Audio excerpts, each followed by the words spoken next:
Hi, cuties. Josie's Lonely Hearts Club will return in just a few weeks, so don't you fret. If you're feeling a sense of withdrawal, and who could blame you, we've a warm mug of cocoa for that ache inside. That chocolatey goodness comes in the form of Sorry About the Murder, a very Canadian murder mystery in 8 parts. This audio fiction comes to us from Tattoo Productions and writer-director Drew Froman, a dear, dear friend of the station. He's lovingly crafted a maple-flavored mystery that will delight fans of both Murder, She Wrote and Letterkenny, bud. Follow 2 seasons of Frenchie, a Zamboni driver who needs to solve a murder every day in the nice little Canadian town of Beavermount, Ontario, in time for the nightly hockey game. I got to listen to the first episode, and I'll tell you, I couldn't stop until I'd finished. You'll be scarfing down the bingeable bite-sized episodes like all-dressed chips. So, let's get cracking, eh? Sit tight, cuties. The pilot episode of Sorry About the Murder is about to start. Content warning.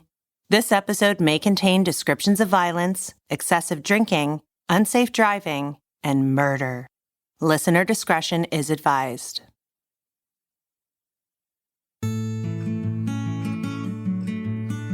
Chances are you've never heard of the nice little Canadian town of Beavermount, Ontario.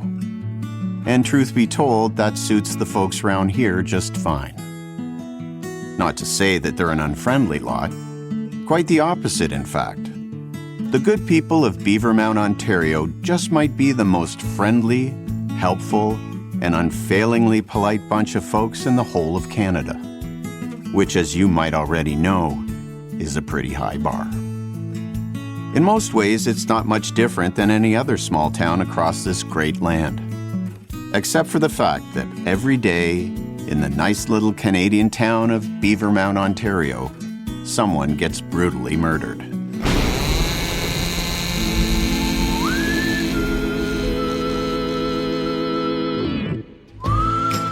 Tattoo Productions presents Sorry About the Murder, a very Canadian murder mystery in 8 parts.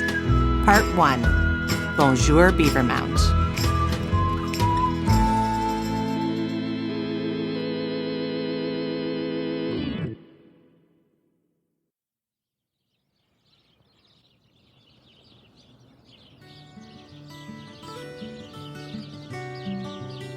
It was another lovely morning in the nice little Canadian town of Beavermount, Ontario. The warm rays of the orange sun washed over the top of Lord Douglas Tower on Beavermount Town Hall. It kissed the flowers on the verandas along the adorable shops on Belford Street and chased the morning mist off Stirling Creek, the quaint little waterway that separated old Beavermount from new.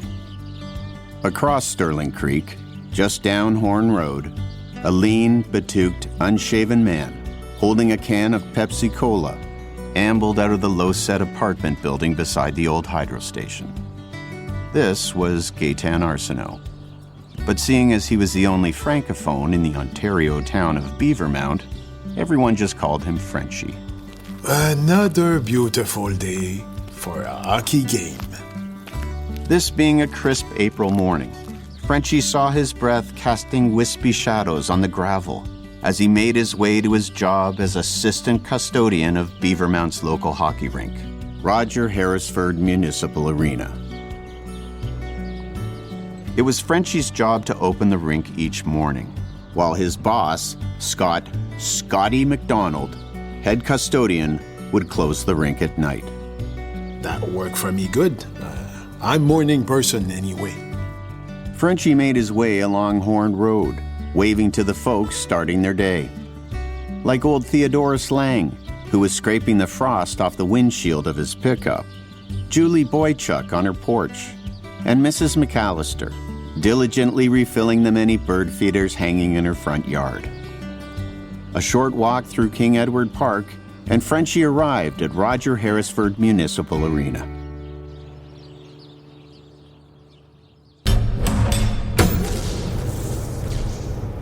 He breathed in the familiar smell of the rink. Hello! Frenchie called out to no one in particular. From the time he was a little boy in rural Quebec, he always loved that hockey rink echo. Frenchie set his Pepsi onto the work table, about to begin his morning rounds, checking the Freon levels, replacing any burnt-out bulbs on the scoreboard, repairing the Zamboni, their cantankerous old ice resurfacing machine. But when he looked through the chain-link fence onto the ice, Frenchie noticed something amiss.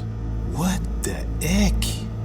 The ice surface was white from use, not the usual translucent white glow of a newly flooded ice rink. Instead, the ice was crisscrossed with skate cuts, divots, and snow. But I flooded the ice myself after the game last night. Frenchie noticed other things. Spilled popcorn tubs and empty bottles of Stubbs brand beer littered throughout the stands.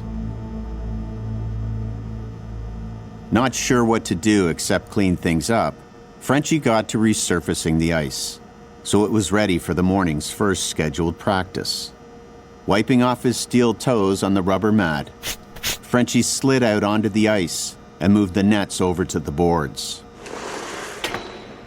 After checking the fluid levels on the Zamboni, he started the old machine up, drove out onto the ice, started the auger, lowered the blade, turned on the fluid, and began flooding the ice.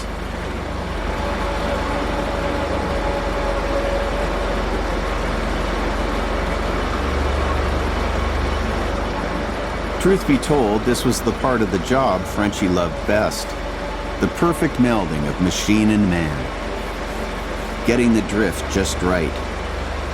Feeling the augers underneath him draw up the excess ice and snow and carry it up into the front containment area. And watching the whole surface turn from snowy disorder to the milky glow of virgin ice.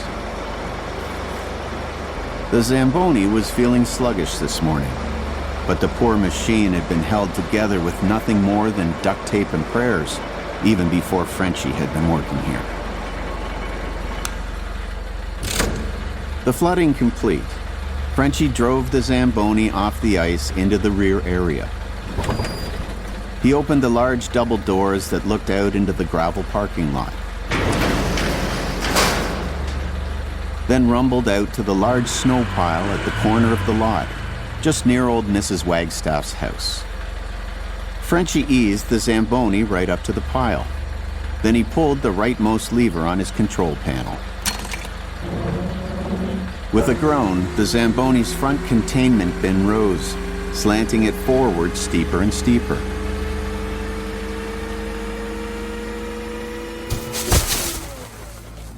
And out tumbled the body of Scotty McDonald, a frozen plaid-garbed ragdoll, laying twisted atop the pile of hardening snow and ice.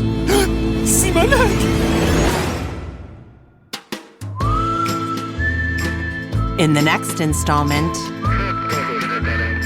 the investigation begins, and Frenchie is the main suspect. Ben là! Next time on Sorry About the Murder.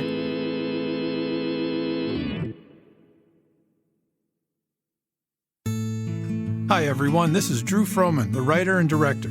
If you like the show, the best way to help us would be to leave a nice review wherever you're listening right now, and then to also tell a friend in real life. Okay, here are all the lovely people who helped make Sorry About the Murder. Tom Gowdy is the narrator. Jeff Tremblay plays Frenchie. Natalie Antea is the announcer. Mix and sound design is by Adam Ive. Original music and score was by Oliver Wickham. Production is by Dana Gadsden. Music licensing was done by Christine Leslie. All artwork by Michelle Lang of Grand Falls, New Brunswick. Many, many thanks to Jake Bogosh, Tom Gowdy, Michelle Lang, Andy Burdney, Laura Waters, Adrian Newbold, and the great Stephen Leacock. Special acknowledgement to Elder Wapoos and to Laverne Lewis of the Ojibwe First Nation for their advice and their approval. Sorry About the Murder is a Tattoo production. It's recorded and mixed at Tattoo Sound and Music in Toronto, Ontario, otherwise known as the Center of the Universe.